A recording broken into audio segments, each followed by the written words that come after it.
Oke, ya langsung kita mulai aja ya. Suara saya terdengar jelas ya? Ya, jelas, Pak.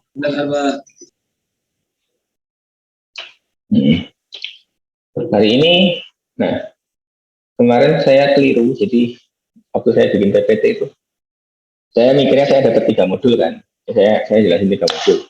Nah, padahal sebenarnya harusnya saya jelasin 4 modul, ya karena satu modul itu ada 2 modul, satu praktikum itu ada 2 modul, jadi ada 3. Jadi yang satu belum saya bikin PPT, yang optik. Nanti kita lihat aja, karena jam 9 saya harus sempro. Kalau memang masih ada waktu, ya jelasin lewat papan tulis aja. Tapi kalau memang sudah nggak cukup waktunya, nanti kita ketemu lagi agak siang gitu bisa ya?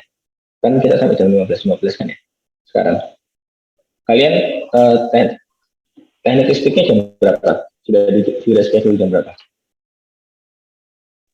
3:30, Pak. 3:30, oke. Jadi nanti kita bisa ketemu mungkin jam 1:30 gitu ya, untuk penjelasan lagi satu lagi terakhir yang optik. Sambil saya nanti siang saya bikin PPT. Oke, ini soalnya kita harus selesai jam 9 karena jam 9 saya ada sempro mahasiswa ya. Oke, kita mulai dulu aja yang 3 awal. Semoga cukup waktunya.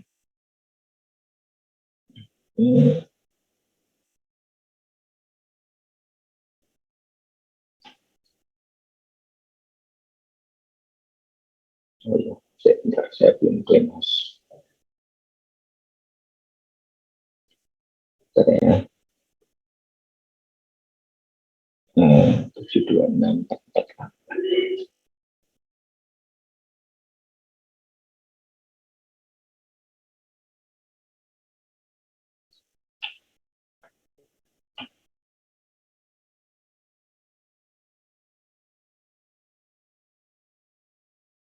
Recording in progress.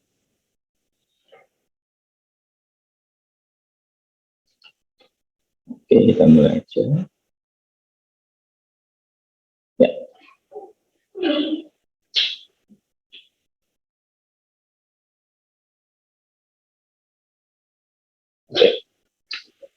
Oke, jadi ini adalah praktikum pertama nanti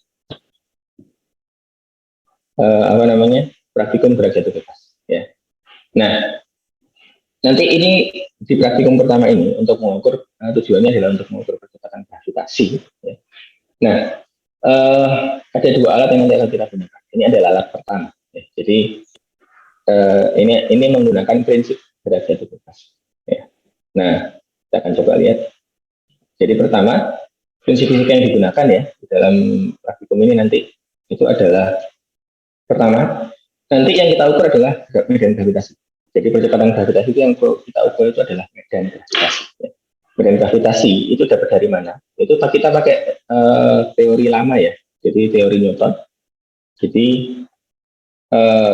G sama dengan G per M per R kuadrat. Ini dari hukum gravitasi Newton ya. Yang gaya gravitasi sama dengan G kali M1 M2 per R kuadrat. Dengan M1 itu adalah massa 1, M2 massa kedua, R itu adalah jarak antara keduanya.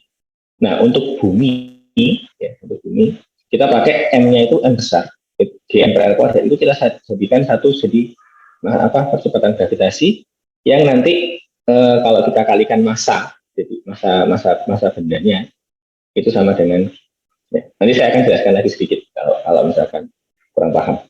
Ya, sudah belajar kan ya gravitasi Newton ya. Kayak gravitasi dan segala macamnya. Terus kemudian nanti prinsip yang kita gunakan di sini, prinsip yang kita gunakan itu adalah prinsip gerak jatuh bebas. Ya, yang rumusnya ya rumus gerak vertikal seperti biasa. Ya, Pak itu gravitasinya kenapa minus kan ke bawah? Ya, saya menggunakan notasi kalau ke bawah itu kalau ke bawah itu negatif, ke atas positif. Jadi nanti kalau misalkan menghitung perubahan perpindahan ke bawah itu jadinya negatif ya. Jadi yang ke atas jadinya positif. Makanya percepatannya kalau kalian lihat di sini tandanya itu minus setengah G. Karena untuk gerak jatuh bebas itu percepatannya hanya sama. Nah, kemudian nanti untuk mencari percepatan gravitasinya kita akan menggunakan rumus ini. Nah, ayo gimana cara dapatnya? Ya. Dari yang tengah ke yang pinggir itu bisa. Ya, saya akan coba jelaskan sedikit ya mengenai prinsip-prinsipnya secara singkat aja. Oke, nah ini sudah 745 ya. Kita coba absen lagi sedikit ya, karena sudah 745.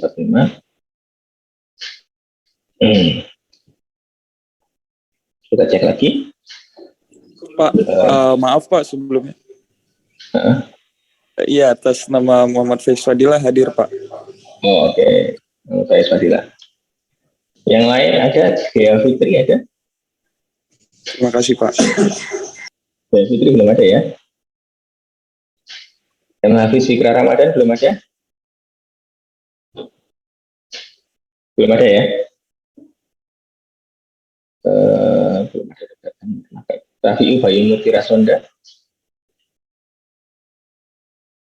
Belum ada? Hadir Pak. Oke, Rafi.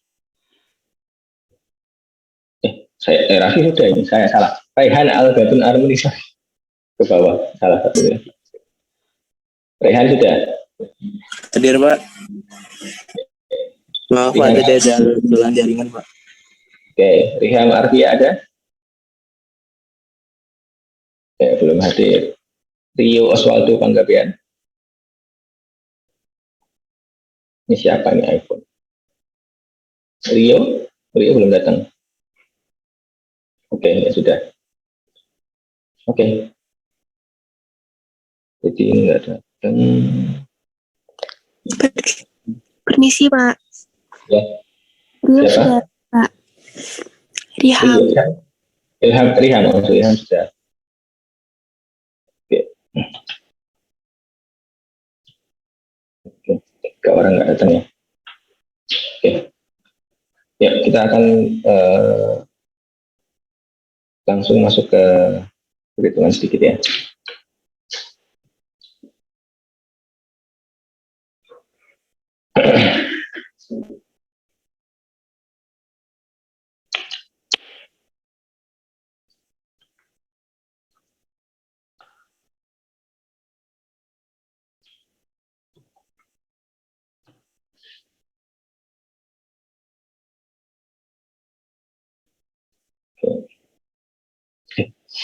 Ya, tutup lagi.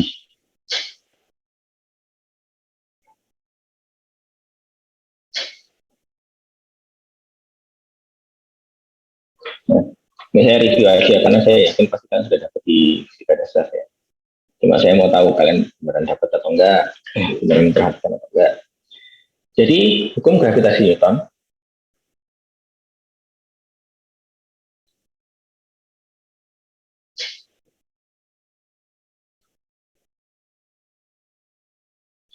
itu apa?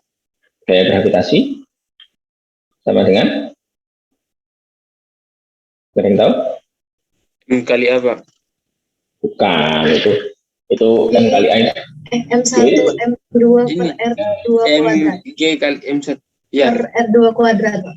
R kuadrat. R kuadrat. Kan R tidak ada indeksnya karena dia jarak antara keduanya ya. Jadi maksudnya apa? Kalau misalnya kita punya massa M1, kita punya massa M2 gitu ya. Maka nanti ini ada gaya tarik.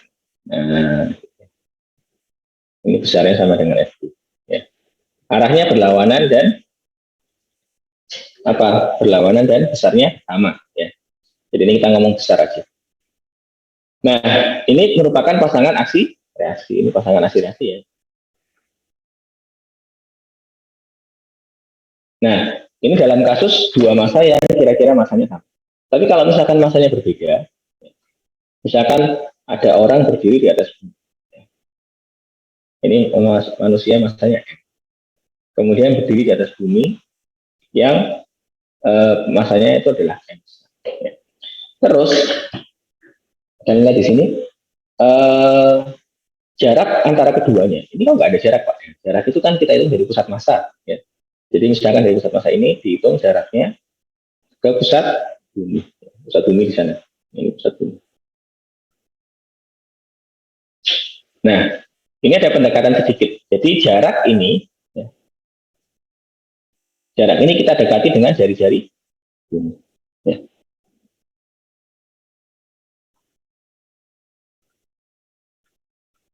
Ya, karena ya kita dekati dengan jari-jari bumi karena memang nggak signifikan jarak panjang tubuh dia dari pusat massa ini dibandingkan dengan jarak dari jari bumi itu jauh lebih besar. Ya, jadi kita dekati dengan jari-jari bumi nggak apa-apa. Sehingga gaya gravitasi yang diterima dia, ini ada gayanya ya,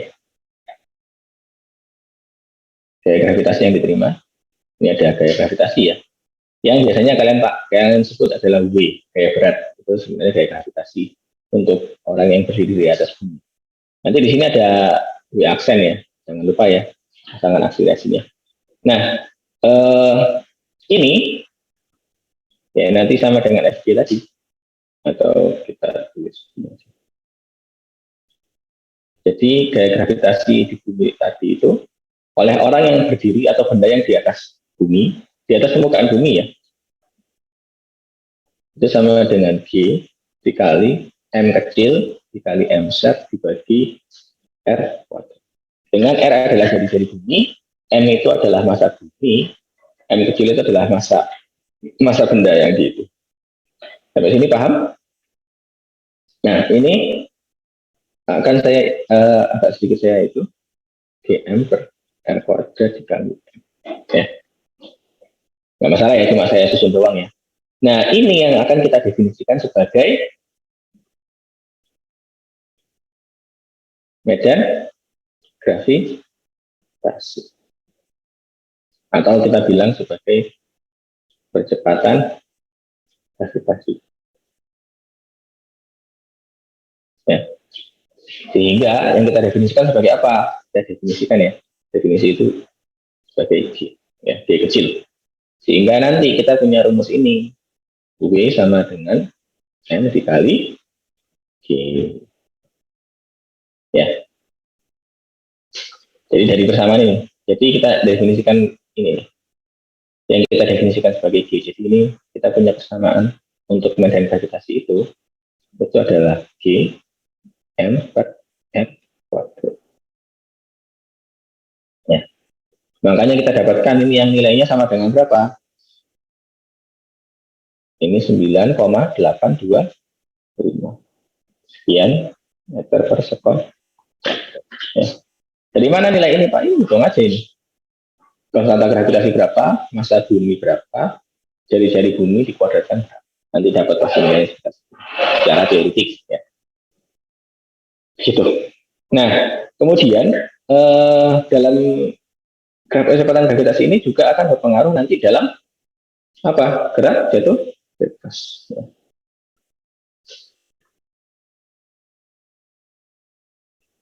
Ya, jadi dalam gerak jatuh bebas itu ini benda punya kecepatan v dan dia juga punya jadi indikasi percepatan g. Ya.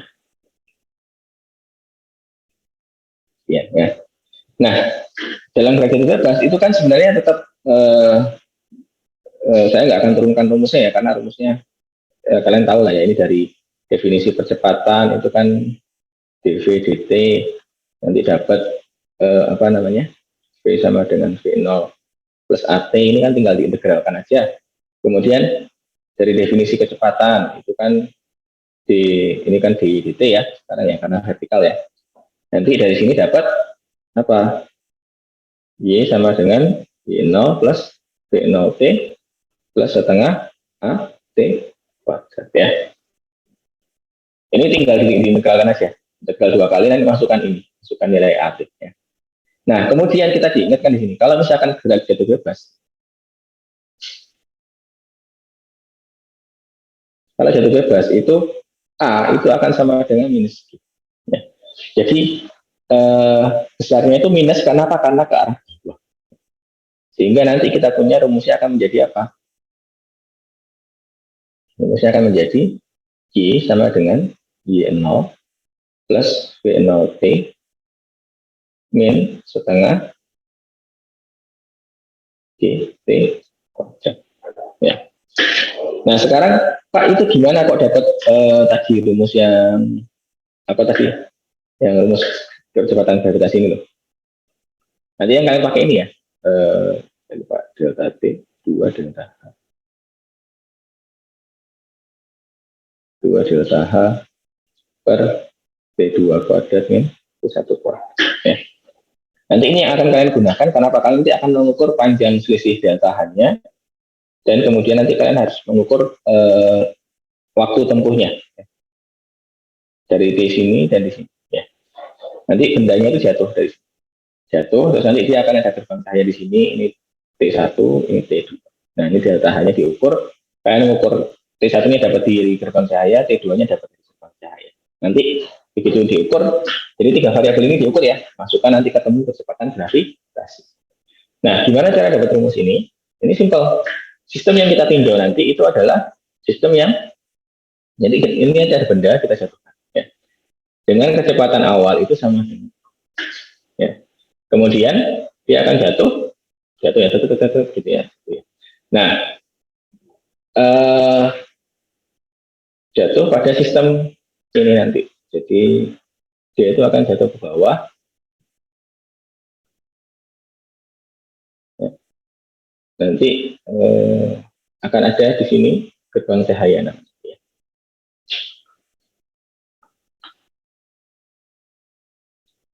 Ini gerbang cahaya juga. Ya. Nah, gerbang cahaya ini akan mengukur waktu tempuh. Jadi dia akan mengukur gini, delta T ini, atau kita bilang T1. Dia akan mengukur T1, terus dan juga akan mengukur T2. Jadi nanti di gerbang cahaya itu nanti dihubungkan ke sebuah namanya timer counter. Ya.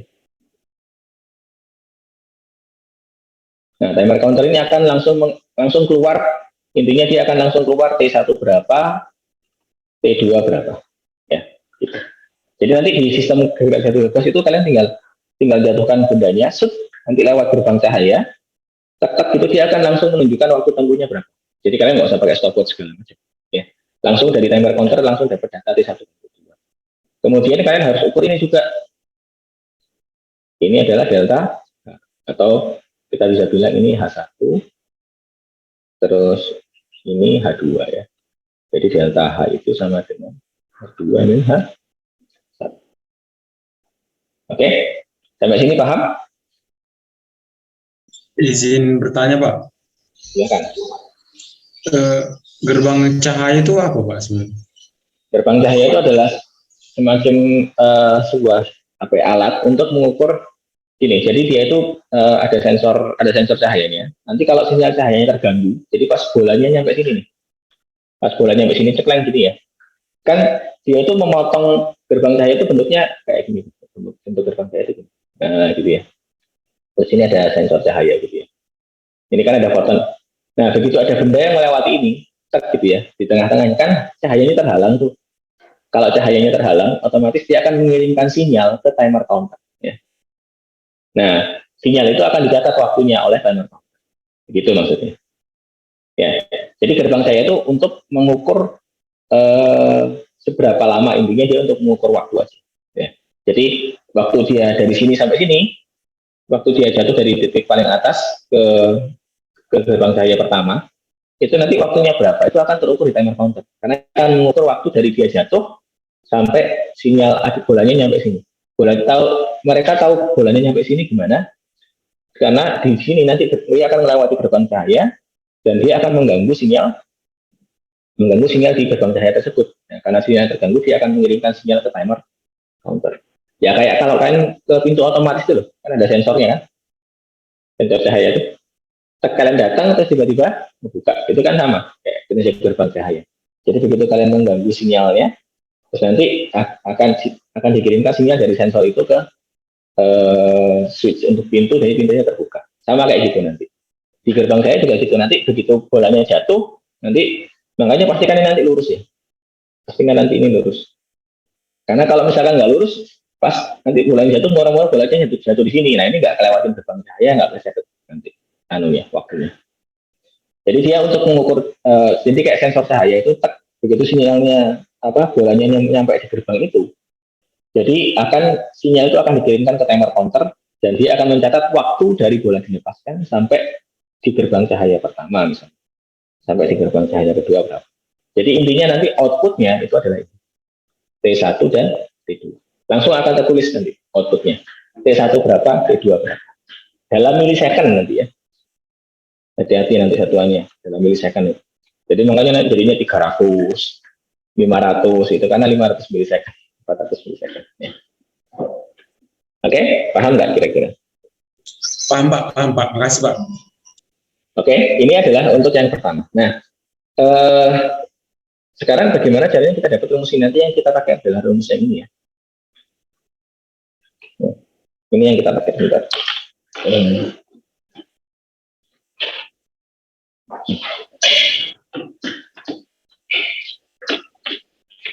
Nah, oke. Nah, jadi ini cuma tinggal penurunan dari grafik. Karena grafik bebas, tadi kan V0-nya sama dengan 0 ya.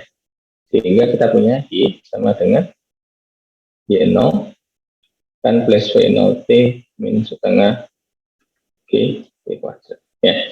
Nah, ini V0-nya sama dengan 0. Jadi kan Y sama dengan Y0 min setengah G T kuadrat. Nah, sekarang ada Y, ada Y0. Ya, Y0 di sini, saya ambil di sini. Ini adalah Y0. Ya. Y0-nya adalah 0. Ya. Kemudian di sini adalah di sini itu di sini adalah Y0, titik Y0 ya. Di sini adalah minus H1 ya. Di sini adalah minus H. Ya. Kenapa seperti itu? Karena turun ke bawah. Ya. Karena turun ke bawah jadinya negatif. Ya. Jadi di sini Y akhirnya ada dua macam. Kita mengukur gerbang cahaya 1. Di gerbang cahaya 1 itu kan nanti rumusnya adalah ini. Minus H1 sama dengan Y0-nya 0 ya. Minus setengah G P1. Ya. Atau minusnya kecoret, ini jadi H1 sama dengan setengah G P1. Untuk gerbang cahaya kedua juga sama ya. Minus H2 0 minus setengah G P2 kuadrat sehingga H2 sama dengan setengah G P2. Ya. Jadi ada dua persamaan. Nah, harus gimana Pak ini? Ini kita jumlahkan, kita selisihkan. Jadi kita punya persamaan ini H2 sama dengan setengah G P2 kuadrat, H1 sama dengan setengah G. Ya. Jadi di sini ada kita punya H2 min H1 sama dengan setengah G dikali P2 kuadrat min P1 kuadrat. Ya. Sehingga kita punya ini 2 H2 min H1 sama dengan G dikali P2 kuadrat min P1 kuadrat. Atau kita dapatkan percepatan gravitasinya sama dengan 2 H2 min H1 ini sama dengan delta H ya. Jadi 2 delta H per P2 kuadrat min. Nah, ini adalah rumus yang akan kalian gunakan di dalam praktikum nanti. Oke. Sampai sini ada yang ditanyakan? Paham ya? Halo? Paham, Paham nggak? Enggak. Paham ya? Oke. Nah, jadi nanti itu, jadi silahkan ini kita seperti kita ganti ke PPT lagi ya.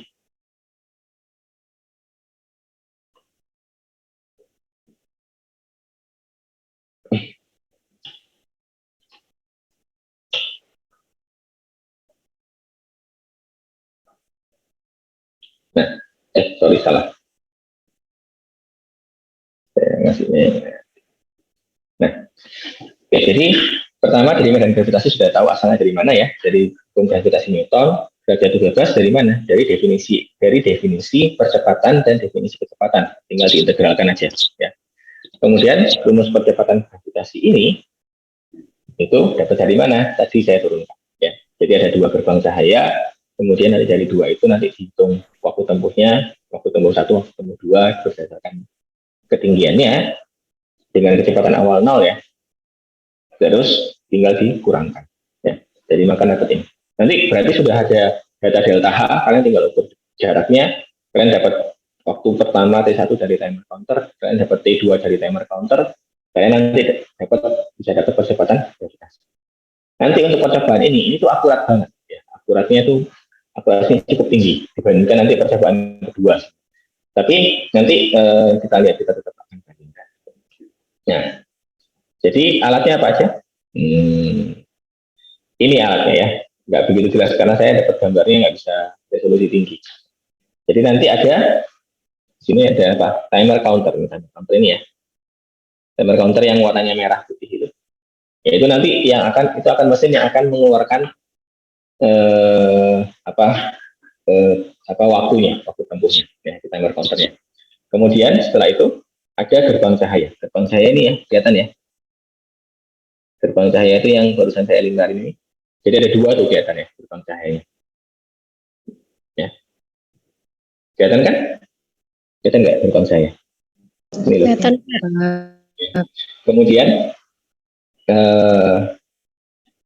elektromagnet, nanti ada elektromagnet. Nah, elektromagnet ini akan terhubung ke timer counter. Jadi nanti kalian tinggal tekan tombol di timer counter itu, ceklek, nanti elektromagnet itu akan melepaskan bolanya. Jadi bolanya itu bola besi ya, bolanya bola magnetik. Jadi di atas itu ada elektromagnet yang akan menempelin benda. Jadi kita nggak jatuhin manual gitu. Ya, kalau jatuhin manual kan kita nggak tahu kapan dia dijatuhkan. Kalau pakai elektromagnet, nanti begitu elektromagnet dilepaskan, dia akan langsung mengirimkan sinyal ke dalam timer counter, sehingga dia dapat mengukur nanti dari jatuh itu ke gerbang cahaya 1 berapa, dari jatuh tadi ke gerbang cahaya 2 berapa, seperti itu. Jadi ini akurasinya tinggi, ya lumayan sih sebenarnya untuk alat praktikum. Jadi kalau dibandingin sama alat yang canggih yang akurasinya sampai mungkin nggak sebagus, tapi untuk praktikum ini akurasinya cukup tinggi. Jadi nanti elektromagnet digunakan untuk apa? Untuk menahan bola. Nanti begitu kita tekan tombol di timer counter, ceklek, nanti dia akan langsung jatuh. Ya. Asal ditangkap aja nanti di bawah. Kalau enggak nanti bolanya makin lama makin rusak. Jatuhnya lumayan soalnya. Kemudian ada bola besi ini yang jatuh. Ya, nanti bola besinya itu akan jatuh dari elektromagnet ke bawah. Nah, biasanya nanti ada tangan kalian di bawah gerbang cahaya 2 itu pakai tolong pakai tangan. Ditahan ya supaya enggak jatuh ke bawah. Kalau jatuh ke lantai kan nanti lama-lama rusak bola besinya. Enggak, tenang aja, enggak sakit kok. Cuma ketinggian berapa sih? Cuma ya aja. Kemudian statif. Nah, statif itu yang menahan semua ini ya. Nanti pastikan statifnya lurus. Nah, nanti ada alat untuk kalibrasinya. Jadi ada tali sampai ke bawah. Talinya itu dipastikan nanti supaya jalur elektromagnetnya itu benar. Jadi jalur elektromagnetnya itu dari elektromagnet ke gerbang cahaya 1 itu lurus, nggak boleh miring. Ya kalau miring nanti bolanya jatuh meleset ke gerbang cahaya itu, soalnya itunya kecil banget sensor cahaya ini. Kalau nggak ngelewatin itu nanti dia pasti nanti nggak akan kebaca. Ya. Jadi nanti pasti kalibrasi dulu, diluruskan. Kemudian ada alat ukur massa dan panjang. Nanti ada alat ukurnya. Alat ukurnya nanti ada di stasiun. Jadi kalau di fisika dasar itu untuk kalian mengukur benda, mengukur panjang, mengukur massa, semua itu ada tempatnya sendiri. Jadi kalian nggak boleh bawa alat ukurnya ke dalam meja praktikum. Kalian harus ke tempat alat ukurnya untuk sudah disediakan. Jadi nanti tinggal ke sana untuk mengukur massa bolanya, ukur massa bendanya, terus nanti ukur panjang statifnya. Kalau panjang statif, mengukur panjang pasti harus dibawa. Nanti minta aja penggaris atau meteran ya. Untuk mengukur jarak antar statif ya. Oke, kemudian langkah percobaan. Jadi pertama setup dulu ya. Nanti ada timer counter dan yang pertama setup itu nanti nyalakan timer counternya, terus atur berjarak gerbang cahayanya. Bebas jaraknya berapa, nanti jarak gerbang cahaya itu bisa diatur-atur. Ya, dinaik turunin gitu ya. Jadi nanti beda. Terus jangan lupa nanti ukur semuanya ya. Kemudian di timer counter nanti pilih fungsinya itu gravity acceleration. Ada beberapa fungsi, ada timing 1, ada timing 2, ada collision, ya. ada oscillation, ada nanti gravity acceleration. Jadi pilih yang gravity acceleration ya. Karena nanti kita bisa langsung mengukur T1 dan T. Nah, terus nanti pastikan elektromagnet indikatornya menyala. Menyala itu berarti dia magnetnya on. Kalau magnetnya on, nanti kita bisa langsung menempelkan bolanya. Ini itu percobaan yang paling singkat sebenarnya. Kalau misalkan cepat itu paling cuma 10 menit selesai percobaan ini. Nanti yang lama itu percobaannya kedua, pesawat itu. Nah, kemudian setelah itu ambil data. Ya, ambil data tinggal lepaskan elektromagnet ya. Jadi elektromagnet indikator itu ditekan tombolnya, lepas bolanya sup. Habis itu jatuh. Nah, habis jatuh itu nanti divariasi jarak. Paling satu, saya minta paling 10 data. 10 data untuk variasi jarak yang berbeda. Misalkan kalau 10 berarti 33, misalkan 3 variasi jarak, masing-masing 9 data, nanti satu ada 4. Gitu. Ya. Nah, tabel datanya kayak gini guys. Jadi selisih jarak berapa, T1 berapa, T2. Gitu ya. Simpel ini, nggak rumit. Ya. Ada pertanyaan dulu sampai sini. Kebayang ya praktikumnya ya. Cuma tinggal jatuhin bola, nanti tinggal diukur gitu ya. Yang diukur juga udah tahu, jadi selisih jarak delta H, terus apa T1 dan T. Itu Pak, mau nanya Pak. Hmm. Yang tadi tuh Pak, gerbang cahaya itu yang mana ya Pak? Gerbang cahayanya ini loh. Nah, ada ini gerbang cahaya nih, kelihatan nggak? Saya nggak bisa menunjuk ya. Itu nanti dilewatin gitu apa? Itu modelannya ada bolongannya gitu Pak? Apa gimana? Kenapa? Itu dia nanti bolanya itu jatuh melewati itu apa? Itu bolong sebenarnya, itu nggak bolong. kelihatan ya. Jadi bentuknya tuh kayak gini loh, kalau dari vertikal ke atas ya. Bentuknya tuh kayak gini. Nah, ini gerbang cahaya dari atas. Kalau dari samping kelihatannya kok nggak ada apa-apa. Nabrak dong Pak, enggak, itu ada bolong. Ya. Iya Pak, baik Pak. Ada pertanyaan lagi? Belum ada Pak. Belum ada. Ada yang lain? Belum ada Pak. Belum ada ya. Oke, begitu. Kalau gitu sudah kita kita masuk ke media itu masuk. Oke.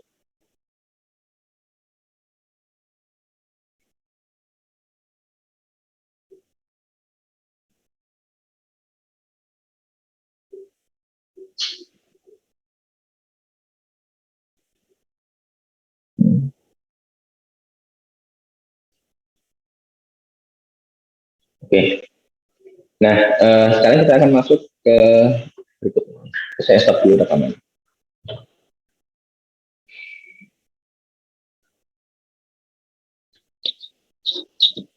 Recording stopped.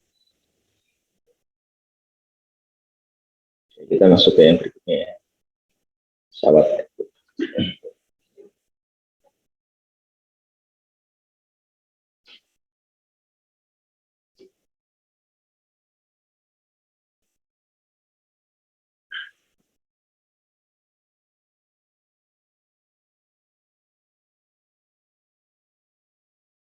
Recording in progress. Oke, nah ini ada praktikum gravitasi yang kedua ya. Yang kedua apa? Kita pakai namanya pesawat Edward ya, pesawat Edward. Nah, jadi ini pakai sistem katrol ya. Jadi nanti sistem katrol apa? Nah, prinsip fisika yang digunakan tujuannya apa? Tujuannya sama, mengukur percepatan gravitasi ya. Jadi nanti kita pakai prinsip apa? Hukum Newton 2 ya. Sigma F sama dengan M kali A. Nanti ini yang akan kita gunakan. Sistem katrol seperti biasa ya. Kemudian untuk sistem katrol nanti percepatan di sistem katrol. Ya. Nanti untuk kan kita percepatan sebenarnya M2 min M1 per M2 plus M1 sebenarnya, kali G. Tapi kita nanti dibalik rumusnya. Rumusnya dibalik karena kita yang mau mengukur itu adalah kita ukur percepatan gravitasinya. Karena kita mau mengukur percepatan gravitasi, maka kita balik rumusnya. Jadi G sama dengan M2 plus M1 per M2 min M1. Ya. Jadi sistem katrolnya seperti apa? Sistem katrolnya seperti ini. Jadi ini katrol, ya. Ini ada. Nah ini M2, M1. Ya, simpel seperti itu sistem katrol. Ya. Jadi untuk cari percepatannya, kalau kalian pakai fisika dasar sudah tahu pasti nanti hasilnya yang ini. Oke. Nah, kemudian untuk menghitung percepatan dari sistem, ya, nanti kita pakai rumus yang ya. Jadi A itu sama dengan 2H2 min 2H1 dikali delta T. Wah, ini dari mana nih Pak? Saya turunkan sedikit ya. Ini dari gerak jatuh bebas juga, tapi gerak jatuh bukan dari gerak vertikal. Ya. Jadi gerak vertikal tapi karena nanti percepatannya tidak sama. Ya. Oke. Nah, kita akan coba hitung lagi. Bentar.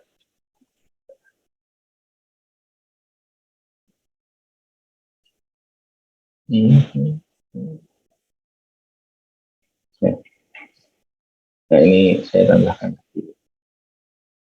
Ini gravitasi.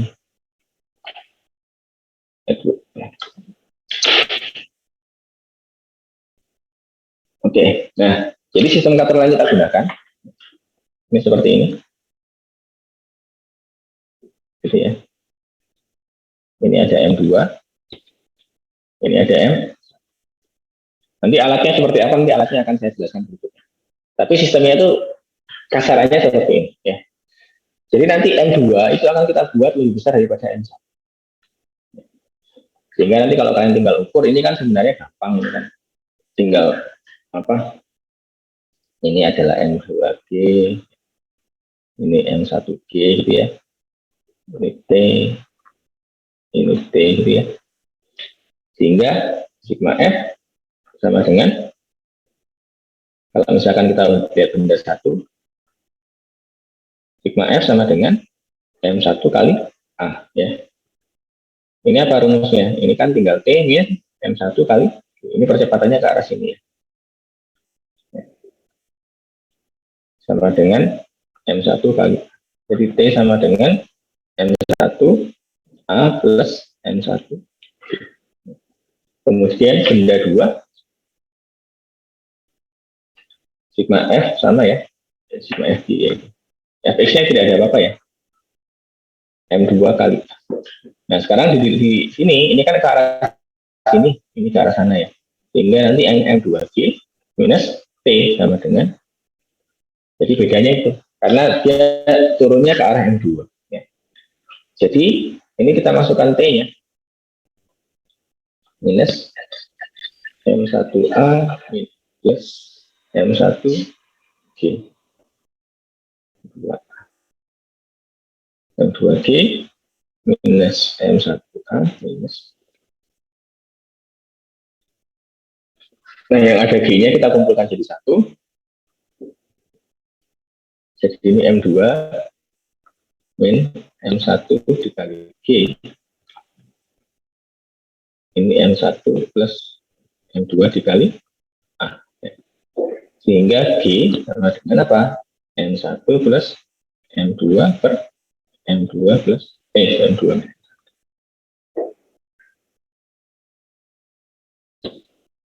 Dikali A. Ya, ini rumus untuk sistem katrol yang sederhana. Nah, kemudian nanti itu juga sama ya. Jadi nanti bendanya itu, benda yang di katrol itu, bendanya gini ya. Benda di katrol itu akan gini ya. Ini M1, ini M2 ya. Nanti M2 juga akan melewati gerbang cahaya, sama ya. Nanti ini sistem katrolnya itu ada gerbang cahaya. Nanti ada statif ini. Gerbang statif ini lebih tepatnya ada kayak semacam gerbang gate gede. Nanti di sini ada gerbang cahaya 1. Sini ada gerbang cahaya 2. Ya. Nah, bedanya dengan yang gravitasi tadi adalah kalau gravitasi tadi itu kita bisa tahu T1 dan T2. Jadi kita bisa tahu di sini kita bisa tahu T1 berapa, T2 berapa. Ya. Kalau di sini kita nggak bisa tahu T1 dan T2. Kenapa? Karena kita menurunkan ini manual. Kalau tadi kan pakai elektromagnet, kalau ini kita menurunkannya manual. Sehingga kita nggak bisa T1 dan T2. Kita cuma bisa tahu apa? kita cuma bisa tahu delta T. Jadi jarak dari gerbang H1 ke gerbang cair berapa itu bisa tahu. Tapi T1 dan T2-nya nggak tahu. Oke, sebentar ya, saya masih ada urusan sebentar, saya tinggal sebentar, kira-kira 10 menitan ya, gak apa-apa ya, tunggu sebentar. Recording stopped.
Ya, kita mulai lagi ya. Sudah.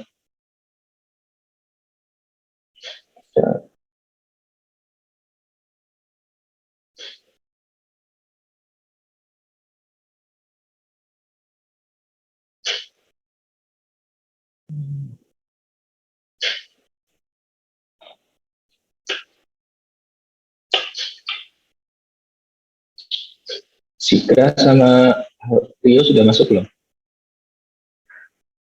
Coba. Oh, Rio ada. Hafiz Sikra ada. Saya Pak, tadi Pak. Belum sempat di absen tadi Pak. Sama Gia juga tadi Pak. Dia sudah siap. Oke, kalau gitu kita mulai lagi ya. Sebentar.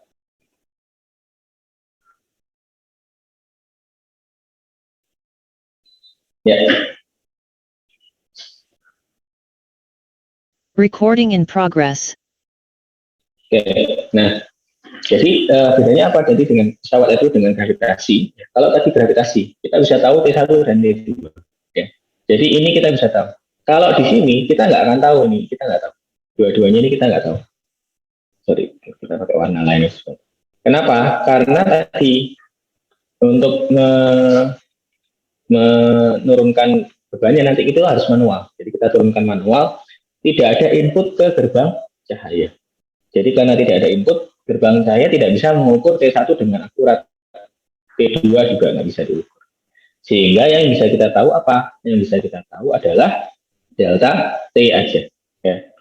Delta T. Kalau dari BJ1 ke BJ2 kita bisa tahu. Nah, Pak, tadi rumusnya itu, kalau kita ini lagi ya, rumusnya itu ini kan Pak, G sama dengan, sama ya, ini 2, bukan G tapi sekarang. Karena kita pakai percepatan, kita jadi A sama dengan 2, H2 min H1 ya, delta H ya, per T2 kuadrat min T1 kuadrat. Ini rumus yang tadi kita pakai sebenarnya. Cuma A-nya diganti G. Nah, karena nanti dari kita mengukur A, nanti kita dapatkan masukkan ke sini. Ya. Jadi ada 2 tahap, 2 step. Karena yang kita ukur di sistem Atwood itu kan bukan percepatan gravitasi langsung, tetapi itu adalah percepatan dari sistem patrol. Nah, dari percepatan itu nanti kita akan dapatkan gravitasi menggunakan rumus yang atas. Nah, tapi masalahnya adalah rumus ini nih. Ini kita nggak punya. Ya. Ini kita nggak punya. Kita cuma punya selisih. Nah, terus gimana Pak kalau cuma punya selisihnya? Kalau cuma punya selisihnya, kita akan sedikit melakukan modifikasi. Ya. Jadi kita akan sedikit melakukan modifikasi sedemikian sehingga nanti kita bisa dapatkan rumus yang mengundang delta. Ya. Jadi ini sama sistemnya, sama kayak tadi. Jadi di sini ada delta H, ini ada H1, ya. Terus ini ada H2. Ya. Jadi ada, ingat yang ukur hanya dari titik pusat atas ya, sama juga tadi ya, dari atas ya. Nah, terus gimana kalau misalkan kita mengukur seperti ini? Kita tahu tadi, kita ambil persamaan yang ini tadi. Gimana tadi itu? Ya. Ambil persamaan gerak vertikal. Jadi H1 sama dengan setengah A T1 kuadrat. Ya.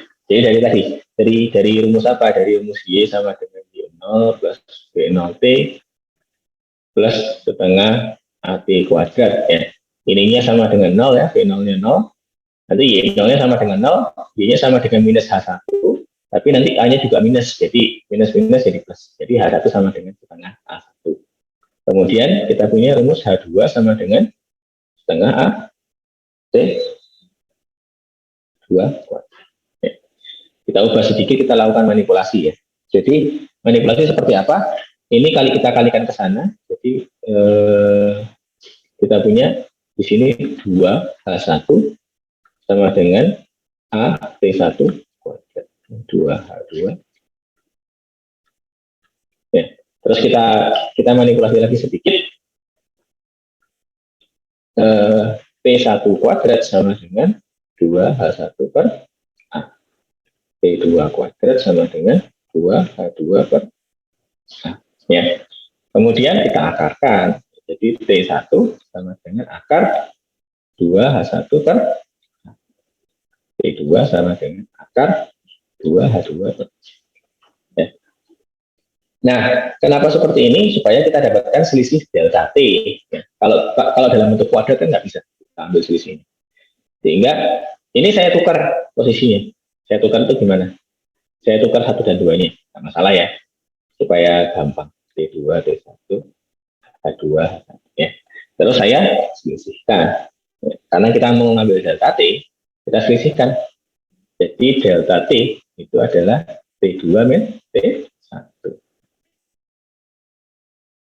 Sama dengan apa? Akar 2H2 per A minus akar 2H1 per A. Ya. T2 min T1 sama dengan delta T, yang nanti kita akan cari, yang nanti kita bisa dapatkan dari timer counter ya. Nanti fungsinya timing 2. Nah, ini akarnya saya keluarkan. Jadi 1/4 akar A dikali akar 2H2 minus akar 2H1. Kemudian saya balik lagi. Jadi akar A sama dengan 1/4 delta T dikali akar 2H2 min akar 2H1. Sehingga akar A akan sama dengan apa? Akar 2H2 min akar 2H1 per delta T. Dengan demikian, kita dapatkan A-nya sama dengan akar 2H2 min akar 2H1 per delta T dikurangkan. Ya, ini rumus yang kita akan pakai. Jadi sudah dapat nih. Kita dapat H2, kita punya H1, kita punya delta T aja. Jadi kita nggak perlu mengukur T1 atau T2. Ya, karena kita nggak bisa mengukur T1 dan T2. Gitu lagi. Oke, sampai sini ada yang ditanyakan dulu? Paham? Nah, izin bertanya Pak. Silakan. Yang tadi Pak, yang di atas tadi Pak, untuk yang M2, kan itu lebih besar daripada M1 Pak. Itu maksudnya gimana ya Pak? Itu selalu lebih besar ya Pak, M2 yang daripada M1. Kalau misalnya dalam keadaan M1-nya lebih besar daripada M2 itu tidak masalah ya Pak sama rumusnya? Oh, nggak masalah. Kenapa? Kalau M1 lebih besar daripada M2, nanti kecepatannya jadinya negatif kan? Negatif berarti nanti bendanya kemana? Ke atas kok ya? Iya Pak. Berarti Pak, cuman di tanda positif sama negatifnya Pak, yang berubah? Iya.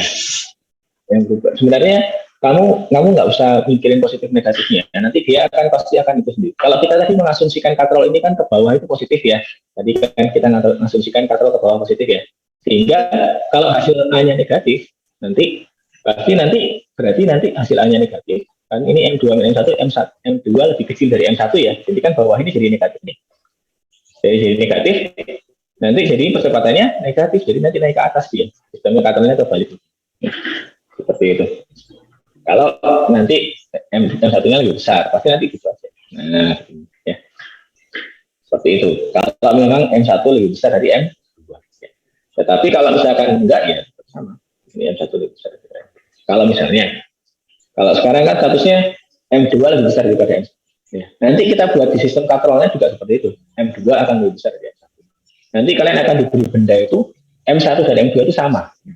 Terus nanti ada beban tambahan yang bisa, sebentar ya.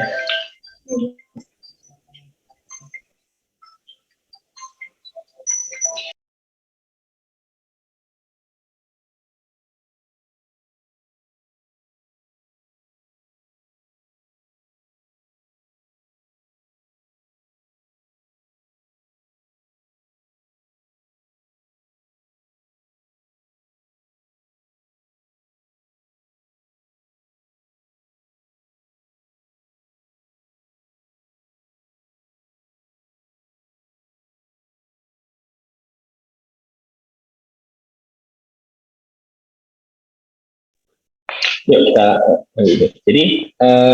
jadi itu cuma masalah mana yang lebih besar. Nah, tapi nanti kita akan buat sistemnya sehingga M2 akan selalu lebih besar daripada M1. Kenapa? Karena nanti M2 dan M1 itu nanti masanya sama ini. Ya. Jadi nanti awalnya itu masanya sama.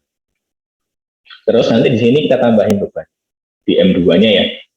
Jadi M1, M2 ini kita tambahin beban. Nanti ada beban kayak lempengan itu kita taruh di atas.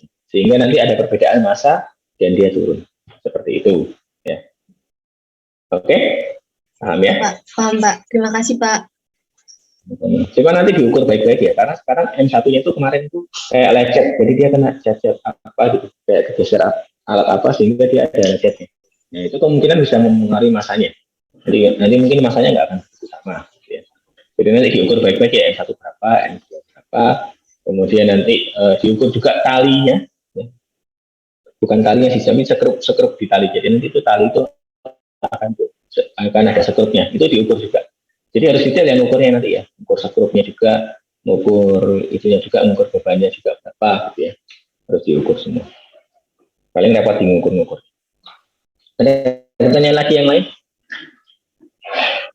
Kalau kalian paham konsep fisika itu enak, bikin rumus sendiri bisa. Kayak gini. Ini kan rumus untuk praktikum sebenarnya, untuk mencari percepatan. Nah, kalau untuk mencari rumus itu kan kadang-kadang situasinya beda-beda. Kayak tadi, misalnya kita cuma bisa mengukur delta T, kita nggak bisa dapatkan T1 dan T2. Maka kita harus manipulasi supaya rumusnya itu bisa cuma memasukkan delta T aja tanpa memasukkan T1 dan T2. Seperti itu. Oke, ada pertanyaan lagi? Yang lain? Nggak ada?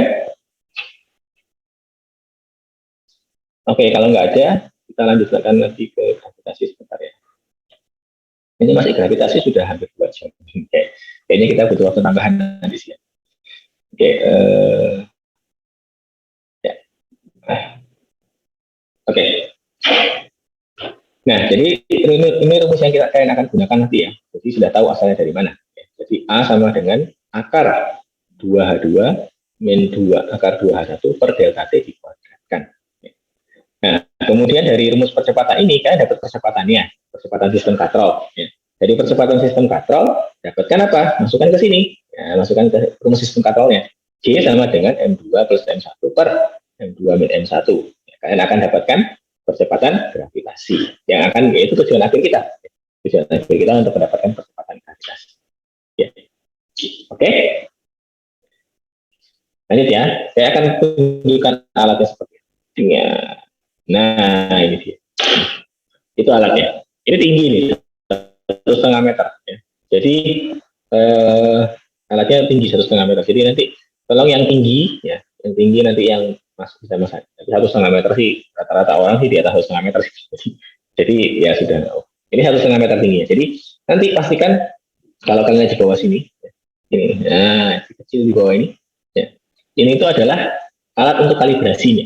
Jadi nanti dia itu, jadi pastikan katrol itu dalam posisi sejajar atau tegak lurus dengan permukaan bumi. Ya. Nah itu nanti ada, dia akan menunjukkan nanti di sana itu ada kayak lubang gitu, nanti ada titik. Nah kalau titiknya nggak pas di tengah itu berarti kalian masih kurang, masih belum, katrolnya masih miring. Ya. Jadi nanti ada sekrup, ada 4 sekrup ini di kiri kanan ya, kalian lihat ada 4 sekrup ya. Dan nanti ini yang bisa diatur-atur sedemikian sehingga nanti titiknya itu di tengah. Jadi katrolnya itu tegak, benar-benar tegak.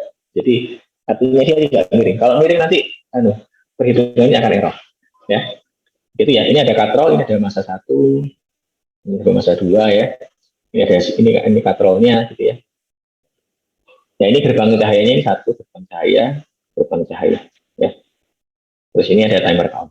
Ya. Jadi alatnya apa aja? Set pesawat Edward ya, ini udah 1 set ya semua bersama katrol dan kalibrasi segala macam. Kemudian nanti ada gerbang cahayanya sudah saya centang tadi. Tetap untuk mengukur. Nah sekarang tadi gerbang cahaya bisa mengukur dari, kalau gravitasi bebas bisa mengukur dari elektromagnet ke gerbang cahaya itu bisa terukur dua-duanya. Tapi kalau di sini itu nggak bisa mengukur dari elektromagnet dari titik puncak ke itu tuh nggak bisa. Cuma bisa mengukur delta T ya. Kemudian beban, nah, bebannya nanti ada 2 ya. Jadi 1 di sini, ini sama yang 1 lagi di sini. Ya ini. Mana? Ini beban ini 1 lagi ya. Ini ada 2. Nanti di sini ada, kalau kalian itu ada sedikit. Ini itu tuh ada lempengan beban tambahan ya. Supaya apa? Supaya M2 lebih berat daripada M1. Kemudian nanti ada timer counter ya, timer counter yang akan kita gunakan untuk mengukur. Nah sekarang nanti fungsinya beda. Kalau tadi gravity acceleration, nanti yang sekarang kita pakai timing dulu. Ya. Jadi cuma untuk mengukur delta T. Kemudian ada alat ukur, panjang, dan alat ukur massa. Nanti ada di stationery ya, di station apa, measuring station, jadi tempat untuk mengukur, itu nanti tolong dibawa ke sana. Kecuali alat ukur panjang dibawa. Jadi kalau alat ukur massa tolong bendanya yang dibawa. Oke, sampai sini ada pertanyaan dulu mengenai alatnya. Ini tinggi ya, ini sebenarnya tinggi banget ya. Ini 1,5 meter lah. Jadi kalian kalau berdiri itu ya seorang. Ada pertanyaan sebelumnya mengenai alatnya? Izin bertanya, Pak. Silakan. Tadi kalau nggak salah dengar mengukur H1-nya dari pusat yang mananya, Pak? Mengukur H1 dari sini. Jadi nanti dari sini, dari ujung sini. Nah, ini kan ada garis titik bawahnya massa ya. Sampai di sini ini H1.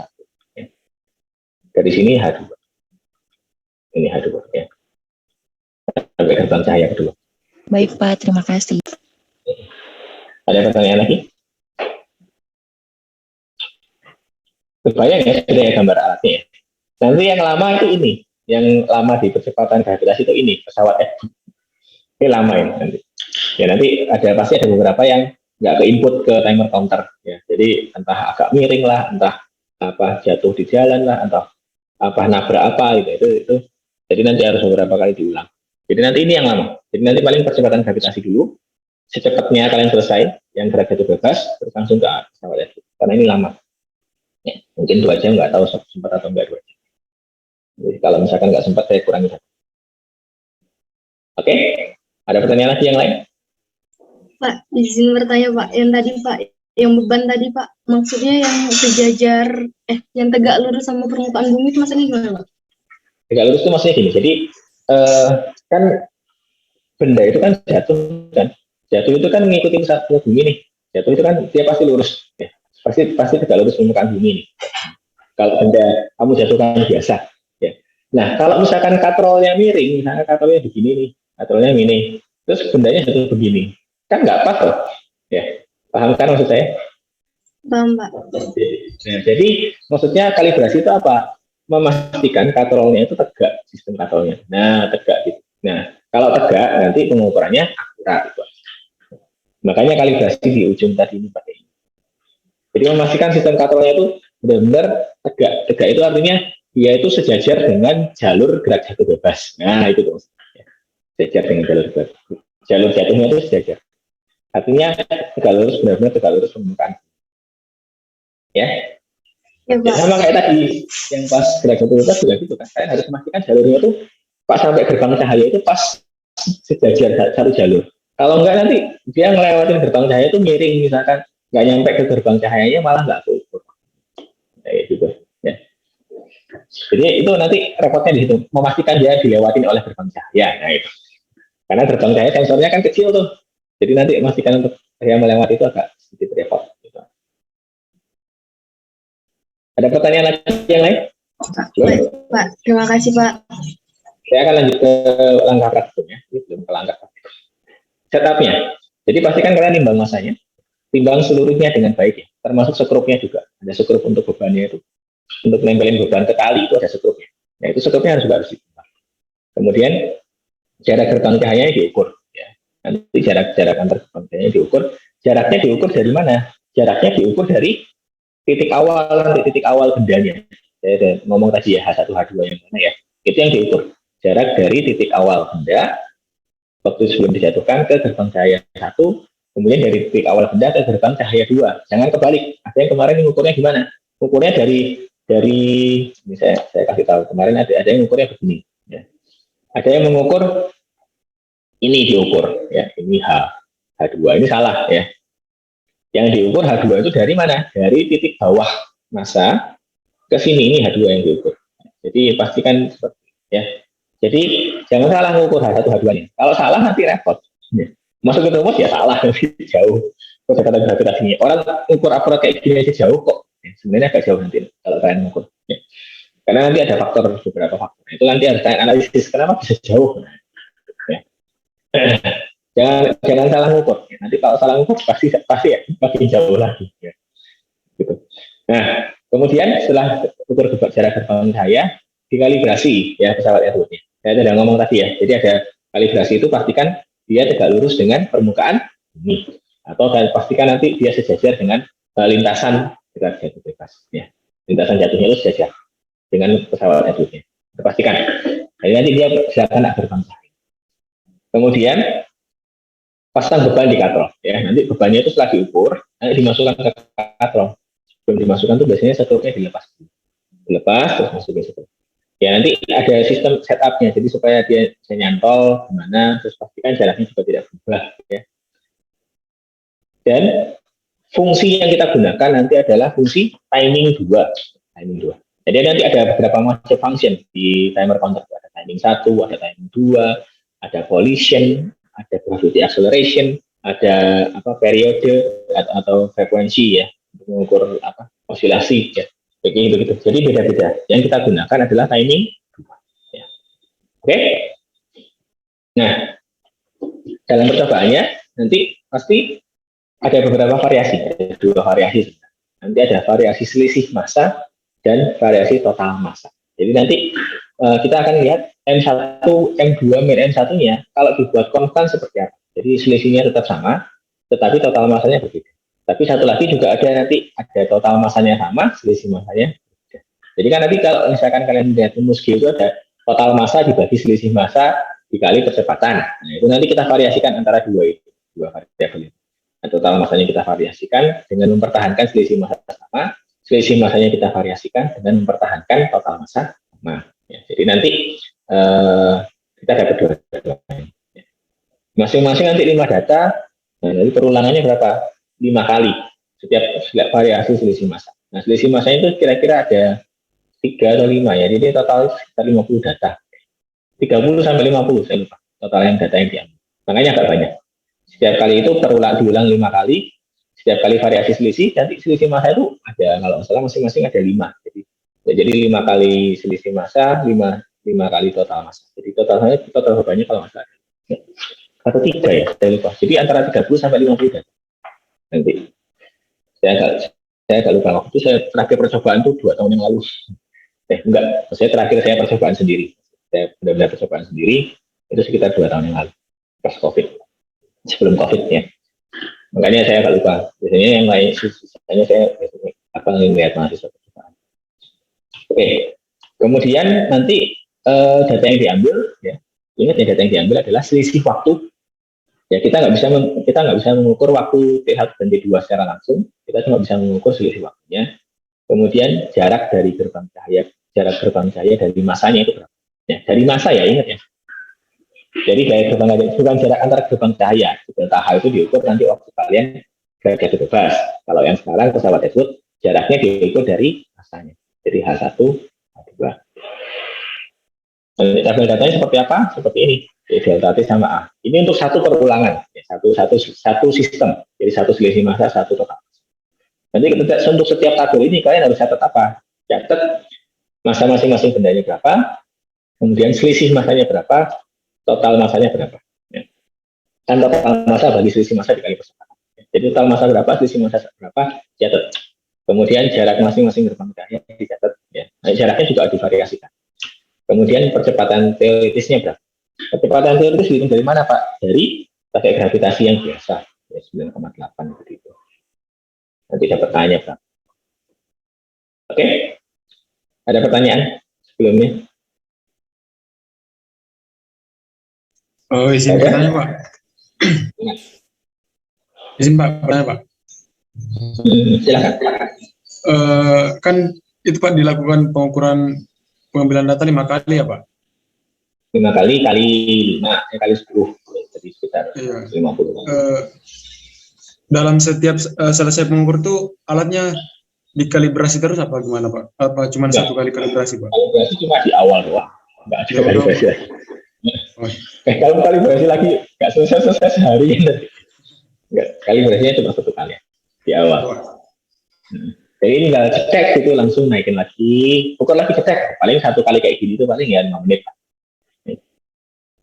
Kecuali nanti kalau ada error atau apa, misalkan ada kadang-kadang suka gitu, jadi bendanya kelempar gitu, beban tambahannya kelempar atau nggak pas gerbang cahaya, itu ada nanti ada. Jadi hati-hati ya. Nanti pasti nanti ada banyak faktor. Ada pertanyaan lagi? Simple ya ini ya untuk percepatan gravitasi, enak nanti. Oke? Ya ada. Nah, saya ada sempro jam 9, nanti kita lanjut lagi jam setengah 2 aja ya. Setengah 2 kita lanjut untuk hukum Boyle dan optik. Ya. Oke. Pak. Jadi, terima kasih untuk hari ini. Jadi, nanti kita lanjut lagi pas siang nanti ya. Jam setengah 2 jangan lupa. Linknya sama. Ya. Recording stopped. Oke, saya sempro dulu. Bye-bye. Terima kasih, Pak. Makasih Pak. Selamat pagi Pak. Makasih, Pak. Terima kasih, Pak. Ya, Yang record nanti. Oh iya. Bentar ya. Saya belum bisa record karena saya belum clean out. Kodenya adalah 7.4 ya. Oke, terima kasih sudah mengingatkan Fadila. Oke, ini tetap lakukan.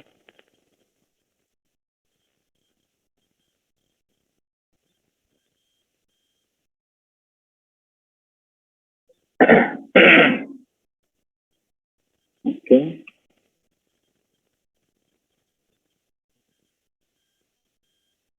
Recording in progress. Oke. Yuk kita mulai ya.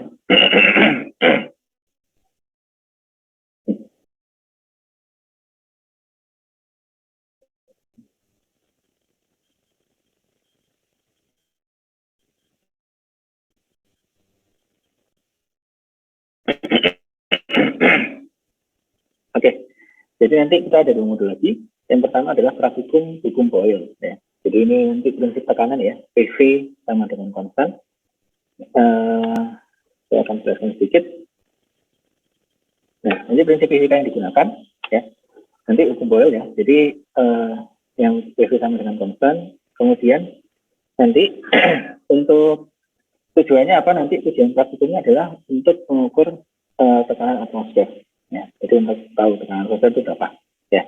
Nah, nanti rumus yang digunakan ini, ya, jadi VK, C0, min VK. Nanti VK itu adalah V terkompresi, volume terkompresi ya. Dikurangi, itu dibagi dengan C0. C0 itu adalah volume awal, dikurangi VK ya. Kemudian P main itu adalah tekanan dari manometer. Ya. Jadi, berdasarkan tekanan manometer, kita punya volume dari benda terkompresi itu hasilnya, dan volume awal kita punya. Nanti kita bisa mengukur tekanan atmosfer ya. Nah, nanti akan kurang nyaman kalau misalkan kita menghitung itu berdasarkan volumenya, karena kita harus mengukur jari-jari dan segala macam. Nah, karena kita tahu di sini itu volumenya itu dia di tabung yang sama. Kalau tabung yang sama berarti kan otomatis jari-jarinya sama. Nah, kalau jari-jari sama nanti kita bisa coret. Nanti penurunannya ada di modul, bisa dilihat ya. Jadi tidak menurunkan lagi. Itu nanti jadi cuma tinggal gini aja.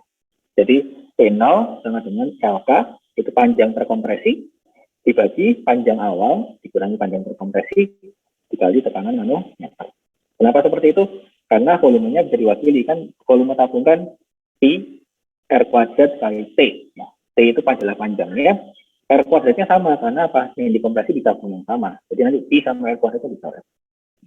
Sehingga bisa dapat rumus seperti itu. P0 sama dengan LK per N0 per R. LK dibagi T manometer. Ya. Ini rumus dari mana dapatnya? Dari hukum Boyle tadi. PV sama dengan konstan. Penurunannya ada di modul, silahkan dilihat ya. Oke. Nah, nanti ini rumus yang kita gunakan untuk mengukur tekanan atmosfer. Bahan yang digunakan, ya ini adalah alatnya ya. Simpel sebenarnya alatnya itu. Nanti jadi kayak jarum suntik ya. Kalau kalian lihat ini bagian sini.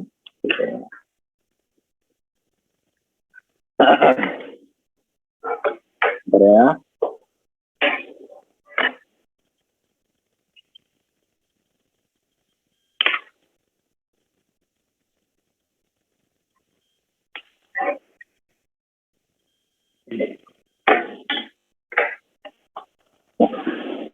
Jadi ini di sini. Nah, ini tuh kayak jarum suntik. Nah, ini.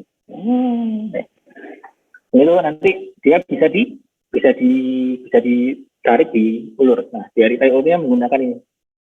Jadi pakai diputar. Kenapa diputar? Supaya lebih akurat. Jadi kita nanti dorong sama mengurangi sama menambah volumenya itu akurasinya tinggi. Ya, jadi makanya diputar. Ya, jadi pengurangannya kayak ini agak lambat gitu ya. Seperti itu. Ya. Jadi diputar, nanti kalau diputar keluar bisa keluar, terus nanti diputar masuk bisa keluar. Ya. Nah, terus di sini nanti ini adalah set alat hukum bola. Ya. Ya. Secara umum. Jadi cuma 3 komponen utama. Jadi sebenarnya set ini piston ini tadi ditambah nanti ada ya, ini manometer pengukur tekanan ya. Kemudian ada penutup karet. Penutup karet ini apa? Ini digunakan untuk kalibrasi ya. Kalibrasi maksudnya seperti apa, Pak? Kalibrasi maksudnya apa? Dia nanti akan menyamakan tekanan di dalam itu dengan tekanan atmosfer. Lalu nanti kita tekan. Ya. Jadi dikalibrasi dibuka nanti karetnya. Sehingga nanti tekanan gas di dalamnya sama dengan tekanan atmosfer, terus ditutup lagi, baru kita kompresi. Gitu ya. Seperti itu. Ya, jadi untuk mengukur nanti tekanan atmosfer. Nah, ini ada alatnya. Kemudian langkah percobaan. Nanti pertama pasti lakukan kalibrasi dulu. Ya. Terus habis setup, kemudian ambil data. Kalibrasi seperti apa nanti? Kalibrasinya nanti posisi pistonnya, nanti ada posisi tertentu. Nanti kalian tentukan posisi awal pistonnya berapa, nanti divariasi. Ya. Nah, habis nanti dibuka penutup karetnya. Penutup karet yang tadi, itu dibuka. Kenapa? Supaya tekanan di dalam itu sama dengan tekanan atmosfer. Kemudian ditutup lagi. Ya. Jadi dikalibrasi. Kemudian setup alatnya, pertama diukur panjang kolomnya. Jadi panjang kolom yang sudah ada, itu diukur. Ya. Kemudian jadi jangan lupa ditutupnya. Habis buka ditutup, karetnya itu ditutup supaya nanti begitu kita praktikum sudah sudah tekanannya sudah naik mas. Ya. Nanti ada kerannya, ada karetnya, jadi kerannya ditutup. Ya. Keran itu untuk mengurangi, mencegah gas itu keluar. Ya. Ya. Nanti pengambilan data tinggal kita kompresi, terus nanti lihat catat panjang kolomnya, catat tekanan manometer. Jadi kompresi, catat tekanan kolomnya, dan catat panjang kolomnya. Nanti sudah yang diambil kira-kira 10. Terus nanti kita tinggal variasi. Ya, seperti tabel datanya. Ini simpel sebenarnya, simpel sekali. Ini sebentar kok praktikumnya sebenarnya. Jadi ini modulnya agak sederhana. Ya. Cuma nanti saya masih lama di analisisnya. Nanti analisisnya agak banyak. Jadi nanti silakan nanti dibaca modulnya, dilihat kalau ada pertanyaan bisa ditanyakan ke saya. Sampai sini ada pertanyaan dulu. Cuma simpel, jadi mengukur panjang, mengukur tekanan manometer. Panjang awalnya ditentukan ya, nanti panjang awalnya diukur. Panjang, variasi panjang, mengukur tekanan manometer, variasi panjang, mengukur tekanan manometer, variasi panjang, mengukur tekanan manometer. Nanti akhirnya kita bisa dapat banyak data, nanti digunakan untuk mengukur tekanan atmosfer yang ada. Harusnya dapatnya berapa tekanan atmosfer? 10 pangkat 5 ya, Pascal atau 76 mm Hg. Jadi 76 cm Hg. Jadi 76 kuliah 60 mm Hg. Yuk, ada pertanyaan dulu. Simpel ini, hukum poin. Gak ada? Selesai. Oke? Mungkin belum ada Pak. Belum ada? Paham ya semua ya? Jelas Pak. Prosesnya kan gampang. Ini salah satu praktikum yang paling gampang. Gak banyak ribet dan gak banyak butuh kinestetik gimana. Cuma harus akurat nanti mengukur panjangnya itu harus presisi. Gitu aja. Oke, kalau gitu kita akan masuk ke yang terakhir. Oke. Ini sebentar banget ini. Recording stopped. Kita masuk yang terakhir ya, yaitu optik.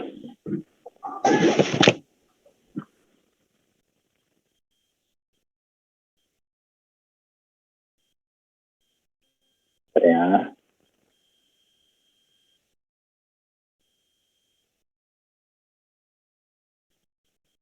Ya,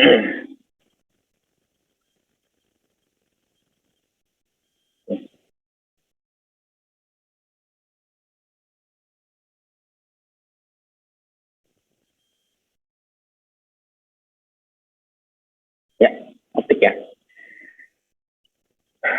Nah, Recording in progress. oke. Untuk praktikum optik nanti pengampunya bukan saya, pengampunya adalah Pak Dwi ya.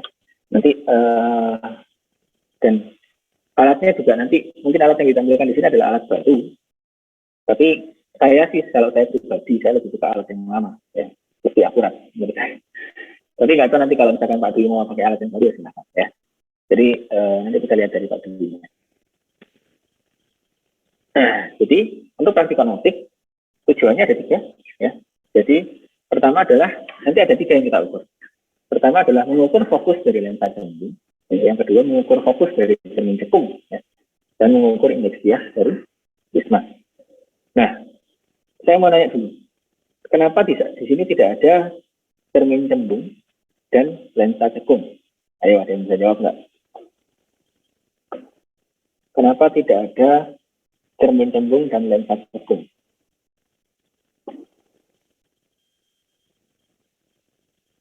Ayo. Belum tahu, Pak. Belum tahu. Kamu sangat percaya diri dengan jawabanmu. Ada yang kira-kira tahu apa penyebabnya? Coba dari sifat bayangan ya.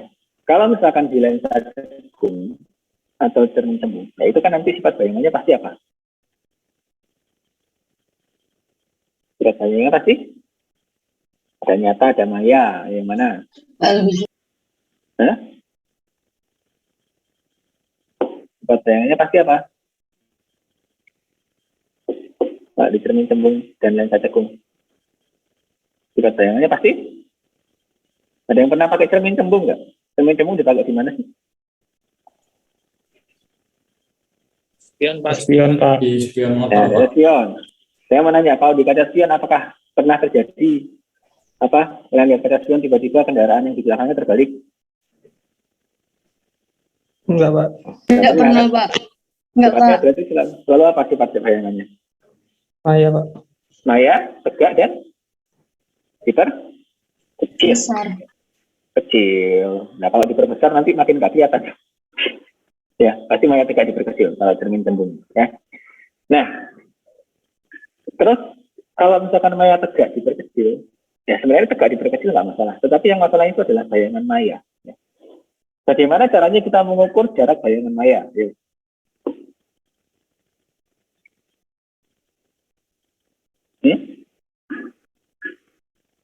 Bayangan maya itu gimana sih?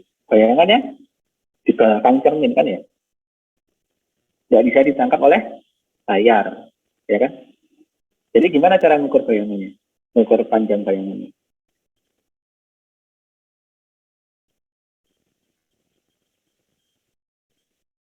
Halo?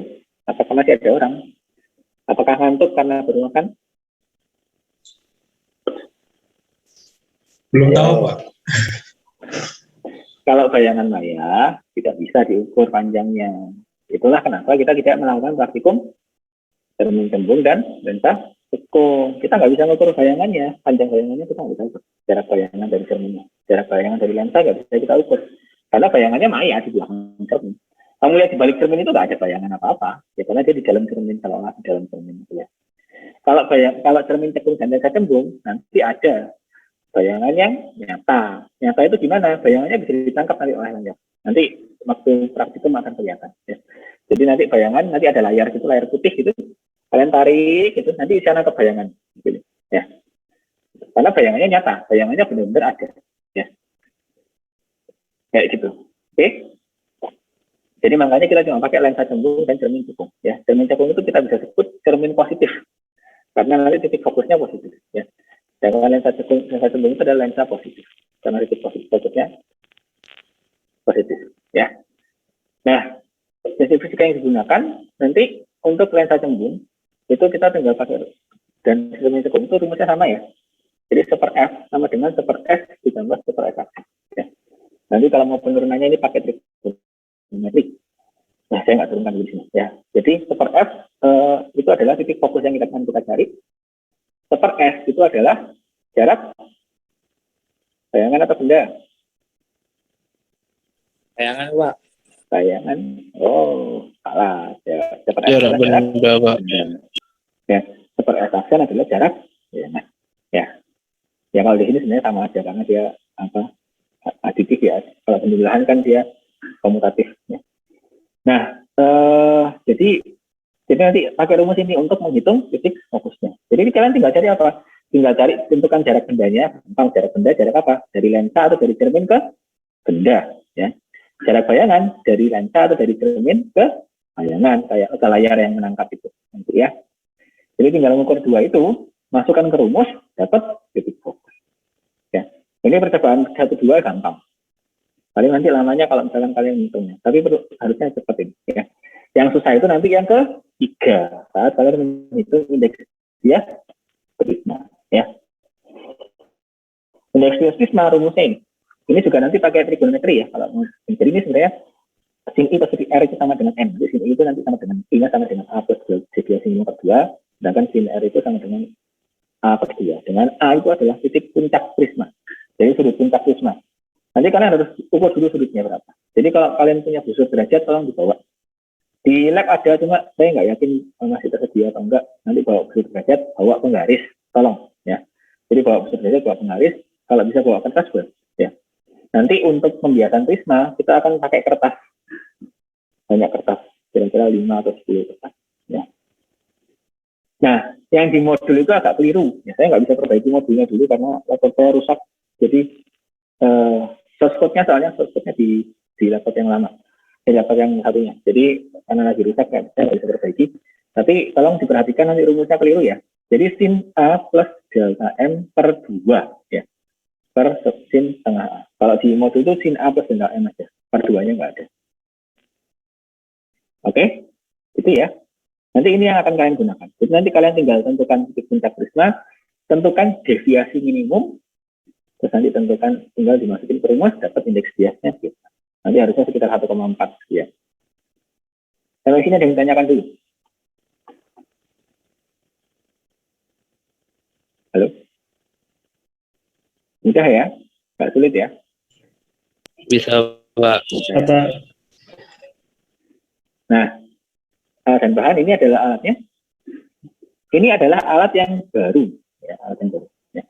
Nah, kalau saya sendiri, saya kurang suka menggunakan alat baru. Ya, karena menurut saya akurasinya rendah. Tapi nanti tergantung dari Pak Dwi maunya gimana. Ini alat yang baru seperti ini. Nanti alat yang lama ada.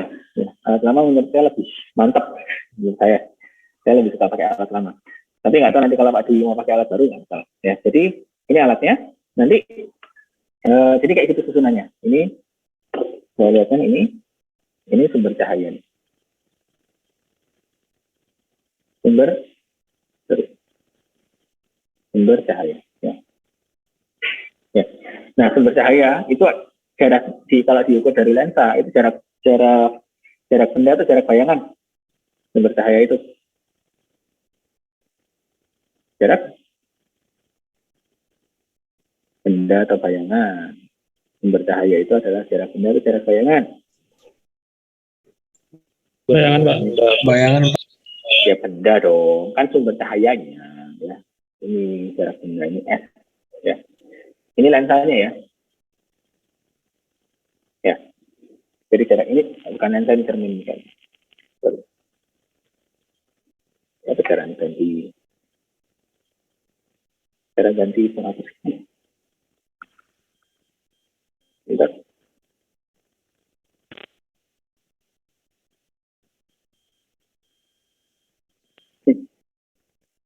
Oh iya dia.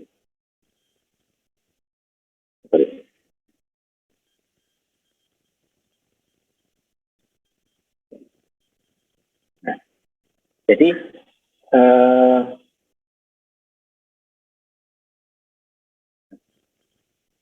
nanti ini itu adalah S jarak benda. Ini terminnya. Nah ini adalah layar, ya, layar yang akan menangkap bayangan. Jadi nanti ini jarak bayangannya itu ini. Ya, itu ya. Nanti kalau misalkan lensa susunannya beda lagi. Lensa itu susunannya nanti bayangannya bendanya di sebelah kanan, ya. Jarak bayangan di sebelah kanan. Jadi nanti jarak benda sama jarak bayangannya harus hati-hati. Itu kemarin ada yang salah, ya. Kemarin yang salah gimana? Ini di sebagai jarak bayangan, jarak benda, ya. Kan salah. Itu kan jarak antar itu. Ya. Itu kan jarak antara benda dengan bayangan. Itu bukan jarak benda, jarak bayangan itu semua diukur dari apa? Dari lensanya, ya. Dari lensa atau cerminnya. Selalu ya. Perhatikan itu ya. Jadi jarak benda atau jarak bayangan selalu diukur dari lensa atau cermin. Ya, jangan pernah mengukur jarak benda, jarak bayangan dari benda lain atau bayangan layar lain, ya. Begitu? Sampai sini paham? Insya Allah paham, Pak. Paham ya? Kita lanjut.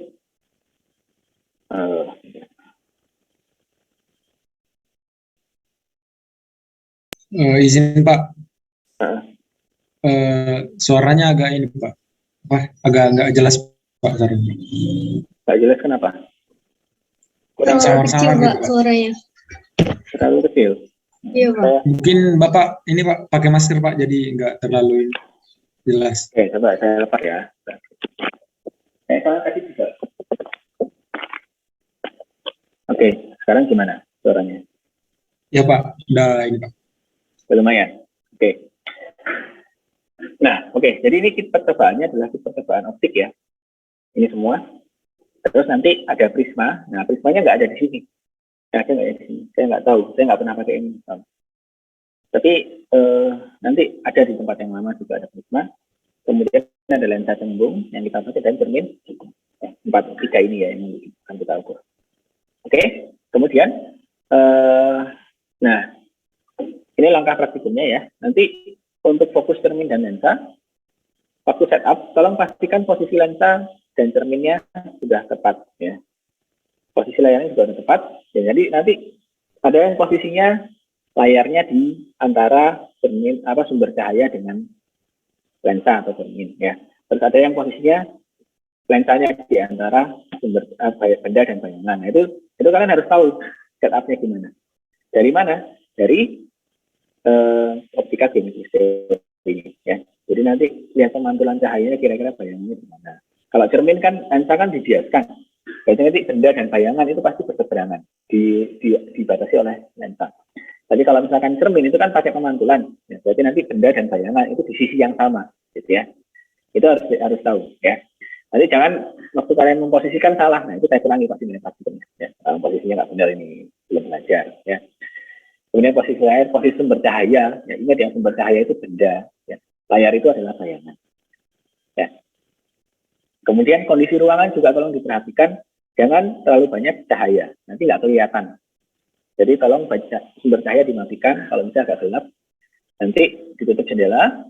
Baru nanti kalian bisa melihat bayangannya gimana.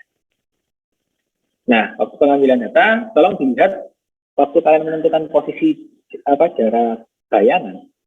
Ya, tolong dipastikan itu kalian dapat bayangan yang paling jelas. Jadi kayak waktu nyetingin fokus tuh. Ya.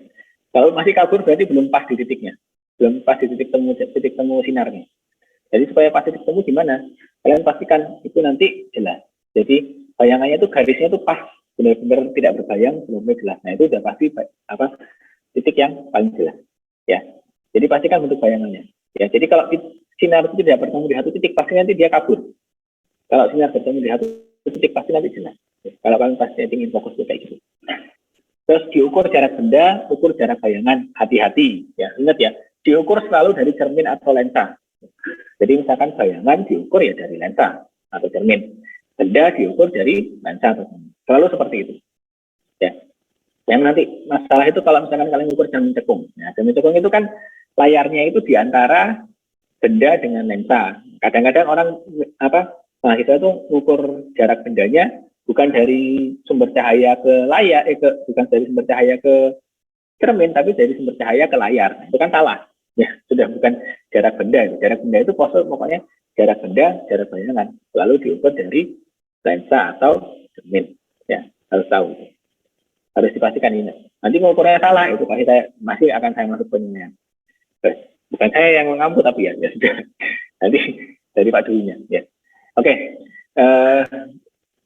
Terus waktu pengolahan data ya gunakan rumus optika geometri. Nanti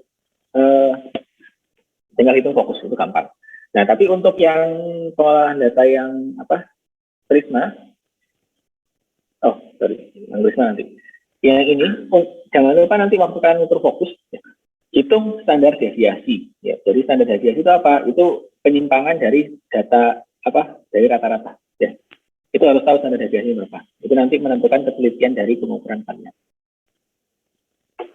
Oke. Nah, untuk pembiasaan pada Prisma, nanti tolong pastikan kalian sudah ada kertas HPS, sudah ada penggaris, dan ruangan gelap. Ya. Dan sumber cahaya, nanti sumber cahaya pakai sumber cahayanya lensa nggak apa-apa. Jadi nanti praktikumnya tidak bisa paralel ya.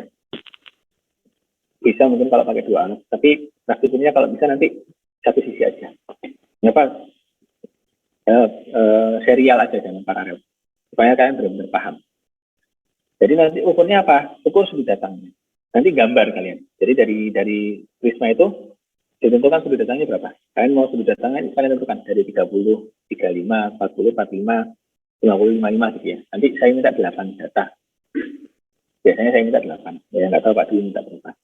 Nah, kemudian dari situ dari sudut datang, nanti kalian gambar sudut datangnya. Nanti akan diajarkan. Nanti kalau saya coba akan datang 1-2 kali. Kalau Pak Dwi nggak datang, nanti saya yang ajarkan caranya. Nah, terus nanti dari sudut datang, nanti kalian gambar Prismanya. Terus gambar Prisma, kalian biaskan, nanti di tracing. Di tracing pakai apa? Di tracing pakai pensil aja, nggak apa-apa. Jadi nanti cahayanya itu nanti kelihatan, cahaya Prisma itu berbelok. Ya. Dari cahaya Prisma berbelok berapa itu kalian harus tentukan sudutnya. Dan maka di tracing dulu nanti. Ya. Kemudian, waktu pengolahan, nah ini yang saya tekankan besok nanti, waktu pengolahan data, tolong nanti kalian waktu menghitung sudut deviasi minimum, ya, nanti gambar grafiknya dulu. Grafik sudut deviasi terhadap sudut datang. Jadi sudut datangnya nanti di sumbu X, sudut deviasinya di sumbu Y. Nah, dari situ nanti kalian tentukan deviasi minimum. Jadi kalian gambar grafiknya dulu, tentukan deviasi minimumnya. Deviasi minimum dari mana? Jadi kalian titik plot grafik itu kalian plot. Ya, dari titik minimumnya dapat. Ya. Nanti deviasi minimum itu bentuknya kayak parabola. Nah, titik bawah parabolanya itu dapat. Yang jadi masalah adalah biasanya mahasiswa menentukan deviasi minimum dari nilai terkecil dari data yang ada. Itu salah. Misalkan kalian punya 8 data. Ya.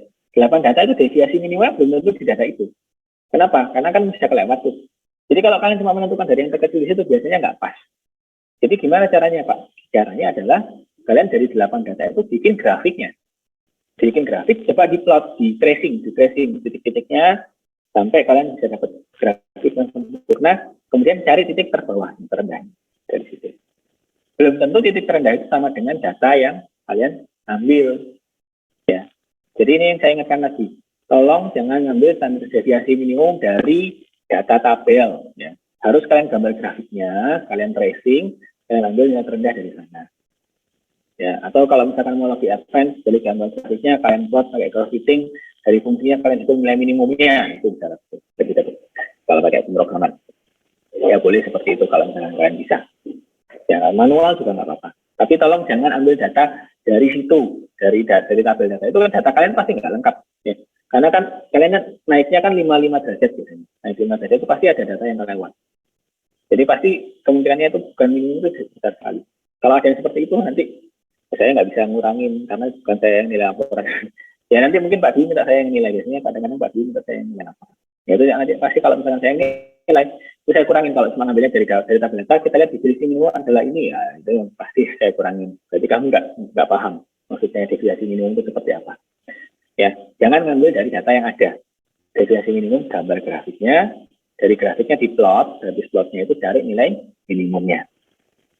Oke, dari situ dapat deviasi minimum, masukkan ke rumus tadi. Sin apa? Sin A plus deviasi minimum per 2 dibagi sin A per 2. Oke, nanti bentuknya seperti ini. Nah, jadi deviasi minimum yang dicari yang mana? Itu deviasi itu. Nah, deviasi. Dari mana sudut deviasi? Ini juga kemarin mahasiswa banyak yang salah. Dari sini sinar insiden ya, sinar awal ini diteruskan panjang tuh sampai sini kan ya, sampai sini nih. Kemudian sinar keluarnya nanti diteruskan ke belakang. Nah, sudut yang dibentuk itu adalah sudut deviasi. Ini ya sudut deviasinya. Jadi pembelokan sinar. Ya, jangan salah menentukan sudut deviasi. Biasanya mahasiswa bingung. Sudut deviasi yang mana saya tanya? Nggak bisa. Nah, pengurangan nilai lagi. Ya, perhatikan. Sudut deviasi itu apa? Sudut pembelokan. Jadi kalian lihat di sini tuh, seolah-olah sinar ini itu berbelok seberapa panjang sih. Nah, sinar insiden dari awal itu ke sinar emergen, sinar hasilnya berapa pembelokannya. Nah, itu pembelokan itu adalah deviasinya. Ya. Oke? Sampai sini paham? Halo? Paham. Paham ya? Nah, nanti tabel datanya seperti ini. Ini untuk yang lensa cembung dan cermin cekung ya. Jarak benda berapa, jarak bayangan berapa, nanti tinggal dihitung fokusnya berapa. Ya, pakai rumus super F sama dengan super F sama super S aksen.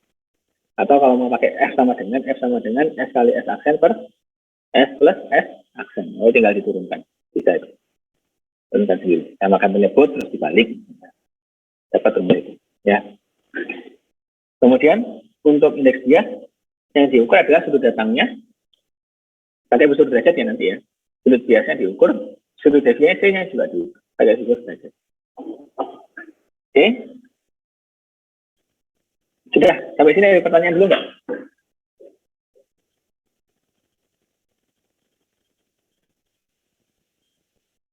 Ada pertanyaan? Mungkin belum ada, Pak. Belum ada, kalau dulu sudah beres, selesai. Jadi, ya. Jadi, sampai sini peraturan bentuk praktikumnya. Ya, saya stop dulu sebentar. Recording stopped. Oke, jadi tugas saya sudah beres menjelaskan empat modul ya. Jadi nanti ada optik, ada gravitasi, ada output, ada garis bebas, ada optik, ada hukum Boyle. Nanti yang diampu oleh saya adalah optik dan adalah gravitasi dengan hukum Boyle. Nanti untuk optik diampu oleh Pak Dwi. Oke, kalau masih ada pertanyaan di luar ini, nggak apa-apa, nanti silahkan WA saya. Oke, sudah ya, berarti ya. Selesai. Minggu depan adalah bagiannya Pak Zainal dan Pak Edi untuk nanti menjelaskan modul mengenai MTPT, terus medan magnet induksi, dan hukum kekekalan momentum. Oke? Oke, sudah beres. Ya. Sampai ketemu lagi. Oh ya, kalian ini matematika ya? Fisika dasar ya? Sudah ditentukan belum kapan kalian mau pengganti kuliah matematikanya? Karena kan minggu depan saya pasti rapat, tidak bisa pasti untuk kuliah matematika. Sudah ditentukan? Belum, Pak. Belum. Segera ya, saya sudah di booking ini akhirnya. Nanti Senin jam 9 itu saya sudah ada rapat, terus Senin jam 1 juga udah ada rapat lagi. Jadi kemungkinan kalian dapatnya ya antara jam 3 kalau misalnya mau Senin, atau jam 7.30. Nah, itu dua itu. 7.30 nggak bisa, saya ada apel pagi. Nggak mau Senin sudah tinggal sore. Ya, Senin sore atau Jumat setelah praktikum bisa. Ya. Atau hari Sabtu nggak apa-apa, misalkan yang khusus minggu ini. Karena saya rapatnya Selasa, Rabu, Kamis itu udah pasti kena 4 mata kuliah langsung. Jadi mau nggak mau 4 mata kuliah itu harus saya ganti semua. Ya. Jadi tolong segera infokan. Nanti kalau misalkan kalian keduluan sama angkatan lain, saya ngajar ekonomi teknik angkatan 19, saya ngajar pemodelan sistem dinamik angkatan 20, saya ngajar matematika angkatan kalian ya. Sama satu lagi praktik bahasa Inggris yang 2021. Nanti itu pasti balapan itu. Misalkan mana yang kena dulu, nanti ya jalan penggantinya udah di mana itu kalian harus mundur ke tempat lain. Ya, bisa jadi Sabtu malahan kalau kalian nggak segera menentukan. Ya, jadi tolong ditentukan segera. Kira-kira kapan bisa? Nanti saya tinggal jadwalkan untuk mengganti. Begitu ya. Oke. Jadi nanti Kamis depan sudah 7.30 tidak perlu masuk dulu ya, karena saya kan lagi rapat di Jepara. Jadi nanti masuknya di sesuai janji kita yang lain. Itu ya. Ada pertanyaan lagi yang lain? Nggak ada? Mungkin cukup, Pak. Cukup ya. Segera ditentukan ya, ketua kelas monggo segera dikoordinasi. Kapan nih mau ganti gitu ya. Supaya nanti kita bisa langsung koordinasi ya. Oke? Gitu ya. Yuk, nanti langsung ketua kelas kabari saya kalau sudah dapat waktunya. Yuk, sampai sini dulu. Sampai ketemu lagi di pertemuan berikutnya ya. Ya, Pak. Ya, Pak. Terima kasih, Pak. Pak. Coba. Yang Pak. Terima kasih, Pak. Ya, Pak.